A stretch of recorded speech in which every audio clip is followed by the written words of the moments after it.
Idol, meron na po ako dito binuksan na washing machine. Ang problema nito mga idol, pag nagdra-dryer siya, hindi lumalabas kaagad yung tubig.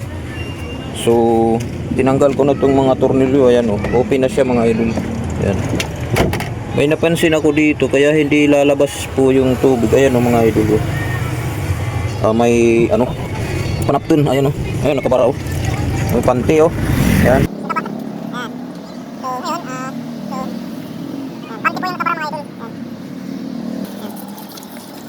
May panty sa loob. Aray ko, nakakasurot.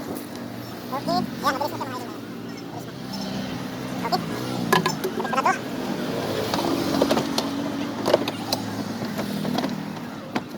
Isang panty po na nakabara mga idol sa washing machine.